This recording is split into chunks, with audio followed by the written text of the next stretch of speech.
Urdu news کے لیے کوئٹہ سے میں ہوں زین الدین احمد۔ بلوچستان کے ضلع کچی کے علاقے بولان کے پہاڑی سلسلوں میں 11 مارچ کو نشانہ بننے والی جعفر ایکسپریس ٹرین واقعے کے بعد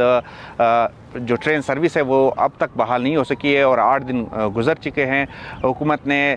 جو وفاقی وزیر ریلوے ہے حنیف عباسی انہوں نے فوری طور پہ ٹرین سروس بحالی کا اعلان کیا تھا، لیکن اس اعلان پر اب تک عمل درآمد نہیں ہو سکا اور کوئٹہ سے آج 8واں دن ہے کوئی ٹرین جو ہے اندرون ملک نہیں جا سکی ہے۔ اور یہاں پہ ہم بکنگ کاؤنٹرز پہ بھی دیکھ رہے ہیں کہ وہ لوگ واپس آ رہے ہیں جنہیں اس واقعے کے بعد خوف محسوس ہوا ہے اور وہ خوف کا شکار ہے اور وہ ٹرین کے ذریعے اب سفر نہیں کرنا چاہتے۔ انہوں نے ٹکٹیں واپس کرائی ہے اور ان میں بڑی تعداد لوگ واپس آ رہے ہیں، اپنی ٹکٹیں واپس کر رہے ہیں۔ یہاں پہ ہماری لوگوں سے بات ہوئی، ان کا یہ کہنا ہے کہ انہیں مشکلات کا سامنا ہے۔ ایک طرف تو ٹرین سروس معطل ہے اور دوسری طرف جو ہوائی سفر ہے وہ کافی مہنگا ہے اور کوئٹہ سے اسلام آباد یا کراچی کے لیے چند ہی پروازیں چلتی ہے جو ان کے ٹکٹس جو ہے وہ کافی مہنگے ہیں اور جو ٹکٹ پہلے سے 15 سے 20 ہزار روپے کا ٹکٹ تھا وہ اب 70 سے 80 ہزار روپے تک کا بھی فروخت ہو رہا ہے۔ میں اصل میں لاہور جانا چاہ رہا تھا اور اس کی ڈیٹیلز میں پوچھنے آیا تھا اور میں نے 2 دن پہلے پتہ کیا تھا تو وہ کہہ رہے تھے کہ 19 تاریخ کو ریلوے اپنے تمام میجرمنٹس کمپلیٹ کر کے روانہ کرے گی ٹرین کو، لیکن آج 19 سے آج پھر ڈیلے ہو گئی ہے اور میری ٹکٹ ویسے 21 کی ہے، تو اب وہ کہہ رہے ہیں کل فائنلی ہم آپ کو بتائیں گے کہ ٹرین کوئٹہ سے لاہور کے لیے جعفر ایکسپریس جا رہی ہے یا نہیں، اور اگر نہیں جائے گی تو ہم فلی ریفنڈ کریں گے آپ کو، ادروائز ہم آپ کو بتا سکیں گے کہ کس طرح سے ہوگی۔ میں یہ کہنا چاہتا ہوں، میں اصل میں لاہور جانے کے لیے ایئر ٹکٹ کروانے کی کوشش کی اور I am really feeling sorry for this kind of situation کہ حالات آپ سمجھتے ہیں، سچویشنز ایسی ہیں، لیکن پرائسز جتنی لو تھی اتنی رمضان میں اور یہ سچویشن کے بعد اتنی ہائی ہو گئی ہیں،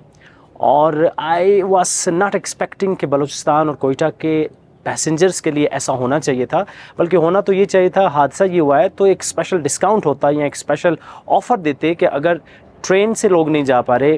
روڈز بلاک ہے، تو وہ کم از کم ایئر ٹریول ایزیلی کر سکیں۔ سو ابھی بھی میرا ریٹن ٹکٹ ایٹ لیسٹ وہ 85,000 کا ہو رہا ہے یا 60,000 کا ہو رہا ہے، it is much bigger cost than ever. اس کے علاوہ جو بسیں ہیں ان پہ بھی حملوں کے واقعات ہو چکے ہیں تو لوگ اس میں بھی سفر کرنے سے کترا رہے ہیں اور حکومت نے بھی اس سلسلے میں انتظامات یہ کیے ہیں کہ رات کے اوقات میں سفر کے لیے خصوصی ہدایات جاری کی ہے۔ قافلوں کے بغیر بسوں کو بلوچستان کے حساس علاقوں سے گزرنے کی اجازت نہیں دی جا رہی ہے رات کے اوقات میں۔ ابھی میں پھر جب بس اسٹینڈ پر گیا ان سے بات کرنے تو انہوں نے کہا کہ کانوائی کے ساتھ ہماری گاڑیاں جا رہی ہیں، لیکن آپ 4 بجے یہاں سے روانہ ہوں گے، لورالائی پر رات 10 بجے گاڑیاں رک جائیں گی، اس کے بعد ہمارے تمام فورسز آپ کو کانوائی کے ساتھ وہاں سے صبح 5 بجے روانہ کریں گے۔ آپ کو مینٹلی پریپیئر ہونا چاہیے کہ آپ کو رات کا کھانا یا رات کا میجرمنٹس آپ کو خود کرنے ہیں وہاں، اور اس طرح سے۔ لیکن میں ابھی یہ سوچ رہا ہوں کہ فیملی کے ساتھ، بچوں کے ساتھ کون لورالائی میں کوئی رات گزارے گا یا اسی بس کے اندر۔ اس کے علاوہ جو یہاں پہ مسافر تھے ان کا یہ مطالبہ تھا کہ ٹرینوں کی سیکیورٹی کے لیے خصوصی اقدامات کیے جانے چاہیے۔ جو کوئٹہ سے سبی کے درمیان حساس علاقہ ہے، بولان کے پہاڑی سلسلے جہاں پہ اکثر ٹرینوں کو نشانہ بنایا جاتا ہے، اس دوران ٹرینوں کی سیکیورٹی کے لیے حفاظتی انتظامات بہتر بنانے چاہیے اور اس سلسلے میں وفاقی حکومت اور بلوچستان حکومت مل کے لاہ عمل بھی طے کر رہی ہے۔ ہمارے ذرائع کا یہ کہنا ہے کہ دونوں حکومتوں نے اس سلسلے میں مشترکہ اقدامات پر غور کرنا شروع کر دیا ہے اور ٹرینوں کی جو سیکیورٹی ہے اور نگرانی کے لیے ڈرون کے استعمال سمیت CCTV کیمروں کی تنصیب کے علاوہ مزید ایسے مؤثر اقدامات اٹھانے پر غور شروع کر دیا ہے۔ اس کے علاوہ جو ٹرین نشانہ بنی تھی اس کی جو متاثرہ بوگیاں تھی ان کو کوئٹہ پہنچا دیا گیا ہے اور یہاں پہ اس کی مرمت کا کام شروع کر دیا گیا ہے، اور یہاں پہ ہم نے دیکھا ہے کہ بوگیوں کو جو اس میں بہت زیادہ گولیوں کے اس پہ نشانات تھے اور بوگیوں کے اندر بھی انسانی خون اور باقی جو بچہ کچا جو مسافروں کا سامان تھا وہ اندر پڑا ہوا تھا اور اس کی صفائی ابھی تک شروع نہیں ہو سکی تھی، تو یہاں پہنچنے کے بعد اب اس کی صفائی کا عمل شروع کر دیا گیا ہے۔ اور یہاں پہ آج صبح جب ٹرین کل شب کو جب ٹرین پہنچی اور اس کی کلیئرنس شروع کی گئی تو بم ڈسپوزل اسکواڈ نے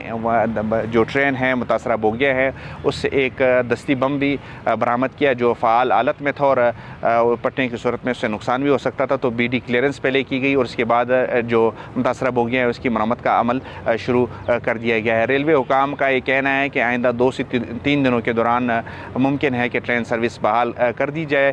ریلوے ترجمان بابر علی سے بھی ہماری بات ہوئی، ان کا یہ کہنا تھا کہ چونکہ سیکیورٹی کلیئرنس اب تک نہیں ملی ہے تو اس وجہ سے اب تک ٹرین سروس بحال نہیں ہو سکی، تاہم توقع یہ کی جا رہی ہے کہ آئندہ 2 سے 3 دنوں میں ٹرین سروس دوبارہ بحال ہو جائے گی۔